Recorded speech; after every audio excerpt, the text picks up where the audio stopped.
Hey everyone, what's going on? It's 2 minutes to review. It's Matt. And it's Zach. Longest album review in under 2 minutes wins. Got one from our home state here in New Jersey. It is the brand new album from the Gaslight Anthem. That's right. I mean, you know that Matt and I are very proud to be from New Jersey. We gloat about it all the time. And whenever there's a band from Jersey, of course we are going to be proud of it. And the Gaslight Anthem, they wear their Jersey love on their sleeves, dare I say it.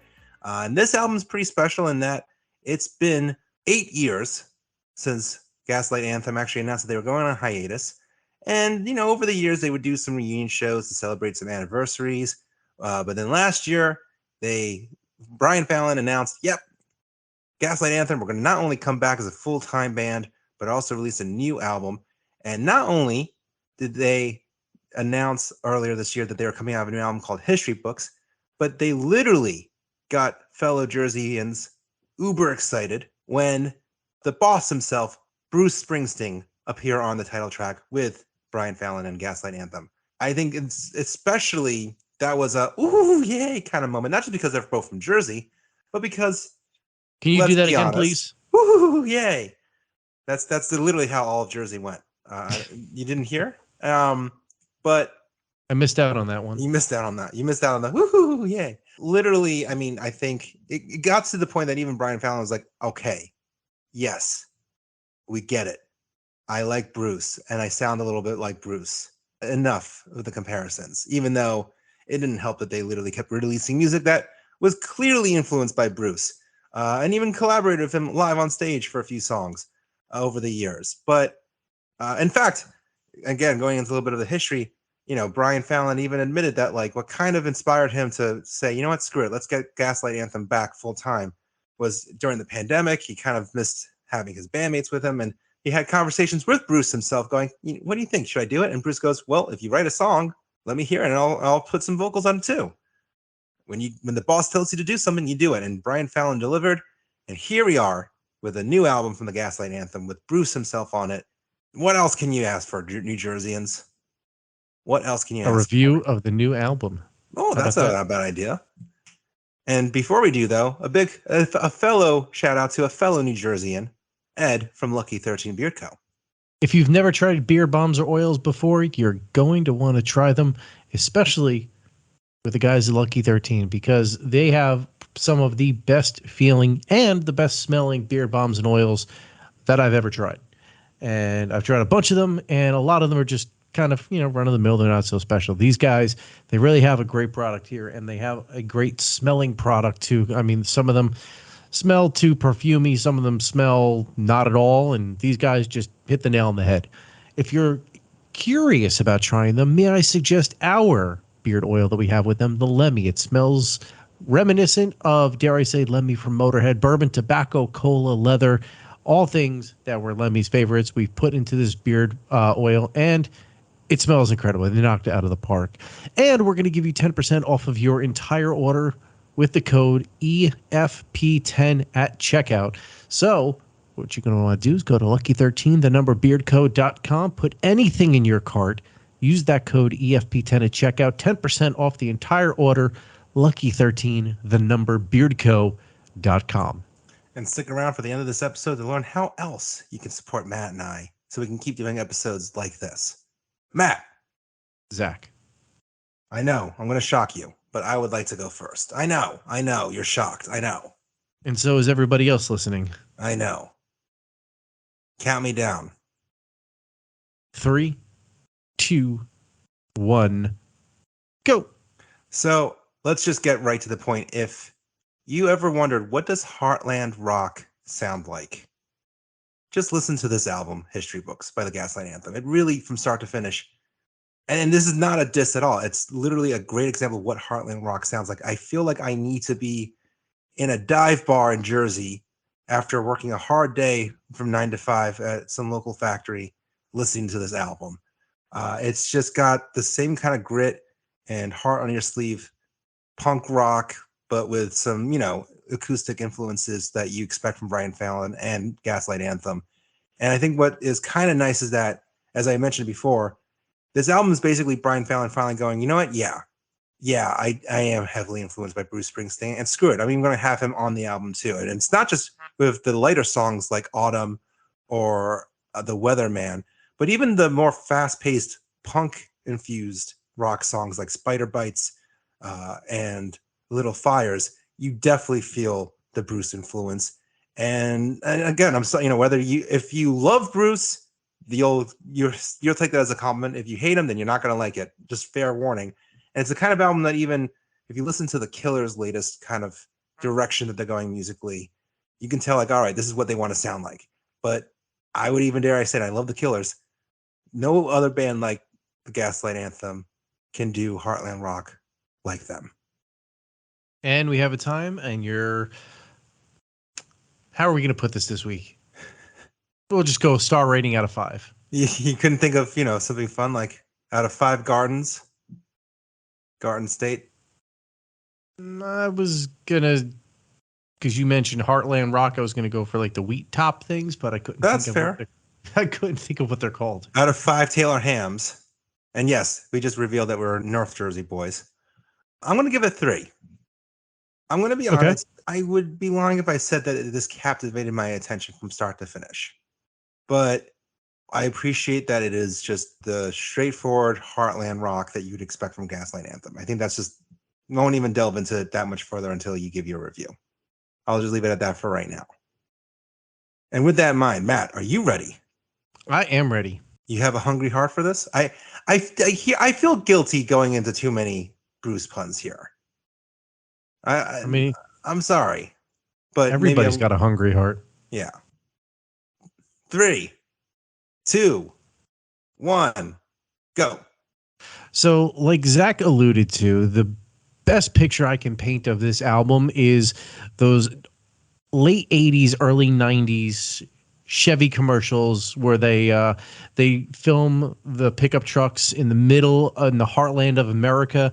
And, they have the Bob Seger in the background. Oh, like a rock. Yeah, that's kind of what I picture this album being. And that's not a knock on the album at all. It actually, for somebody who doesn't really like country music or like Heartland music all that much, this album actually surprised me a lot. The early parts of the album really remind me of like punk rock and Bruce Springsteen, and really kind of that infusion of those two sounds. And it's really great to hear like a storytelling type album with that type of music, because you really just don't get that with punk rock music. And Bruce, very well-known storyteller, type music, and blending those two together is very interesting. But what I didn't really expect was that Heartland feel, almost like they're trying to make a new like theme song for Fixer Upper in the middle of the album on HGTV. Like it kind of sounded like they were trying to recreate that. But then if you also kind of blend in Tom Petty and like his Wildflowers album, it really kind of rounds out the sound of this album. And if that's your vibe and what you like, I think you're going to really enjoy this album. If you don't like it, you might like some of the earlier parts of the album. But I will say on the whole that this album actually is a very great, mature sounding album for the Gaslight Anthem. Time's locked in. Out of 5 Taylor Hams, out of 5 Chevys, what do you give this bad boy of an album? I give it 4 bow ties. Whoa. The big 4. Yeah. It really surprised me. And I know they don't want to sound like Bruce, but obviously they got Bruce on here. And even without Bruce, it really is great to hear like a storytelling type album. Too often nowadays do we get albums where it's very clear you're using lyrics just for shock, or you're using lyrics just for rhyme, and then you're repeating the same choruses over and over again. While you kind of get a little of that here and there, it really does feel like front to back, like they're telling stories on each one of their songs. And I said this years ago, not on anything we've done on the podcast, but just throughout my time talking about music with people and being on radio, is that I always look for like that type of music to be made again. And it's hard to find it because that's not what people really want anymore. People don't want that listening experience anymore. They want to get in, get out, move on, get in, get out, move on. the days of 8, 9, 10-minute tracks being like a highlight. That type of thing is really only for people who really like to listen to music, and I feel like this is kind of the same thing too. So for me, it was a little bit of a breath of fresh air to kind of hear music written like that and performed like that. But I really think the whole comparison to Tom Petty, I really feel like they took on a big part of Tom Petty in this album later on. And that's not a knock at all. I mean, it sounds great. That's a very good comparison. I know we keep joking about the Bruce comparisons, but I actually do think that they channel a lot of Tom Petty on this more so than even their past stuff. And it's to your point, you say it's mature. It's a mature sounding album without it sounding forced for nostalgic points. Like I mean, granted, not that, 40, the Brian Fallon is in his 40s and the rest of the band. Like, it's surprising that a band, all things considered, for them being youngsters, are playing music that sounds so mature. I know, again, 40s doesn't sound like that young, but like, this definitely does sound like it's created by people a little bit more seasoned musicians. Like, I actually could have, if you had told me that this was a Bruce Springsteen album, not in that it sounds like it, but that the way that there's an emotional weight here, like, I actually felt like while listening to it that I was kind of like in Heartland America experiencing what he was expressing too. Like, he really not only made you see a story, but made you feel it. I think storyteller punk is a great way to describe this too, because there's some really upbeat rock stuff on here. There is, absolutely. It's none of this is meant to be like hard and fast rules of what this album sounds like. There are elements across this album that you'll hear, but they kind of fade in and out. It's not like every single track has every single one of the things that we're talking about here, but when they start the album kind of like with that punk rock Bruce Springsteen vibe that you feel, and then getting toward the middle and the end of the album, it really does kind of slow down and kind of weave in that Wildflowers, Tom Petty type sound, and like almost kind of like Don't Come Around Here No More. That kind of feel. I feel like this album proves, not that it's like a full-on punk album, but I think it proves that there is such a that you can mature as a punk rocker, that you don't have to keep singing songs kind of in the vein of What's My Age Again or All the Small Things, that you can grow up and still play the punk rock style. I was reading interviews. I remember back when they did the 2018 string of reunions to celebrate some anniversaries. And Brian Fallon was flat out like, do you see new music from the Gaslight Anthem coming out? At the time, he's like, no, because I don't really have anything to say with Gaslight Anthem. If I was sitting on an album like American Idiot by Green Day, which I think is one of the best comeback / second coming albums of all time, then yeah, I would release it, but I don't feel that way. And I feel like, not that I'm comparing this album to American Idiot, but and go ahead and listen to a past episode of What If, where we analyze the history of American Idiot and how it almost didn't come out. But like, we kind of talked about how Green Day, even after that album and that second coming, they didn't really mature as much, I feel like. And I feel like here's a band like Gaslight Anthem that proves that, like, no, you can still be, punk rock, heavy guitar riffs, but be older and tell stories about being older, as opposed to just trying to recapture youth and nostalgia. Because there's nothing nostalgic about this album. It might come off as nostalgic if you think about all the 70s and 80s influences, but it feels fresh to stand on its own. It does. I mean, one of the things that I felt like early on in the album was, and I think this is another type of like weird feeling that I get with this album, and it's not weird in a bad way. It's just weird that there's certain albums that they're recorded that when you listen to them, like they almost kind of wrap you up in like a warm hug. I would say that this album kind of has that feel to it. Yeah. I think it's also weird that, like I mentioned about the age part, at one point, I think it was when I was listening to The Weatherman, I would almost describe this album as if you own a farm that you inherited from your family, despite wanting to maybe be live a different lifestyle, and you are pondering life of what would have happened if you had agreed to marry Betty, but you broke up with her because you knew that you couldn't give her the life that she wanted. Like, if you needed like songs to ponder about while like living a Americana kind of life, this would be the perfect soundtrack. And I'm thinking to myself also, like, the, the Elton John lyric, or the lyric from Elton John's Goodbye Yellow Brick Road.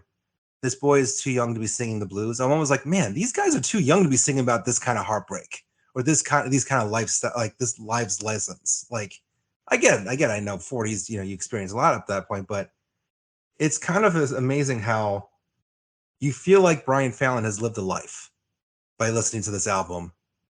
Yeah. And you're like, man, what, again, I admit that I don't really know too much about his personal life or his personal story, but for a man who's only in his early 40s to paint such a colorful picture of a life like that is just astonishing. Yeah, this really does come off as not a band who belongs in New Jersey, but a band who belongs out in the Midwest somewhere. And it's done in a very, and I think I've said this in other reviews, but this isn't done in a pandering way at all. It's a very authentic feeling. I would slightly disagree. I agree that there's definitely like a Midwest farm kind of vibe to it as well, but I almost feel like that is kind of what makes it so Jersey, in that I could see myself at a bar in Asbury Park, at a dive bar, just playing darts, drinking. I just almost feel the cold beer in my hand while listening to this album, playing a cheap stereo at a bar, and suddenly seeing a girl from high school walk in and having all the feels. Something about this just feels it. And partly because a lot of the Jersey musicians of the 70s and 80s were inspired by the Americana, folk, and just rock guys from the Midwest and those songwriters. So it's Jersey without being pandering to Jersey. There are farmlands in Jersey. I'll say that too. Hey, South Jersey is full of it. Yes. There you go. So there you go. Well then, Matt, none of this matters. Our simple Jersey minds and opinions don't matter. What matters is whether or not one of us gave the longer review in under 2 minutes. So Matt, what was my time? Your time was 1 minute and 32 seconds. Ooh, shorter than normal. Well, Matt, That's what she said. Yeah, that's true. She said that way more time. I'm like, we get it. Please move on. I live a great life. Anyway, your time. It was 1 minute and 45 seconds. This was close. I was just here to see if Bruce showed up. Okay. Can I do a little humble brag? Seriously, can I do a little humble brag? Yes, I didn't get a chance to tell you this. So me and my wife, because we love the music festival See Here Now in Asbury Park. This year was Foo Fighters and the Killers headlining it. And for those who aren't familiar, Danny Clinch, a amazing, world-renowned rock photographer. I mean, you name the artist. Some of the photography that he's gotten of your favorite artists, you would be like, wait, that was him?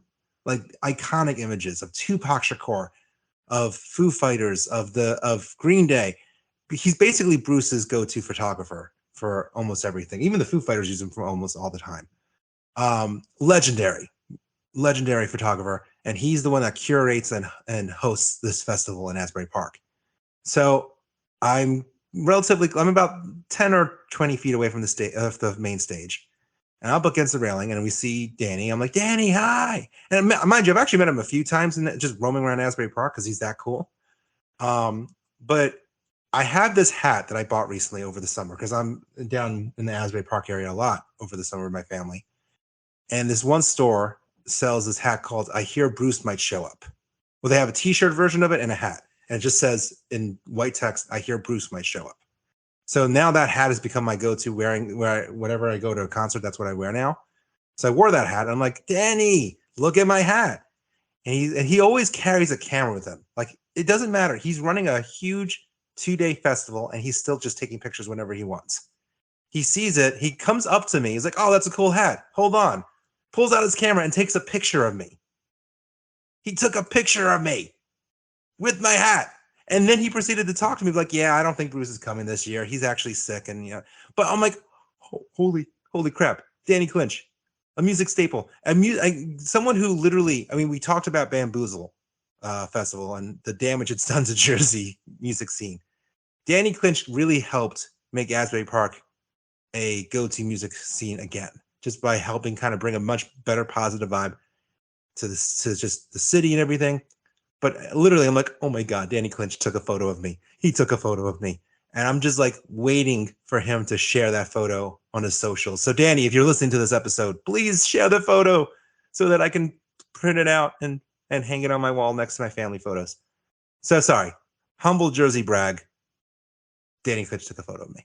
So I lost this episode of the review, but I win because Danny Clinch took a photo of me. Yep, so that's what we learned today. And the Gaslight Anthem released a pretty good album.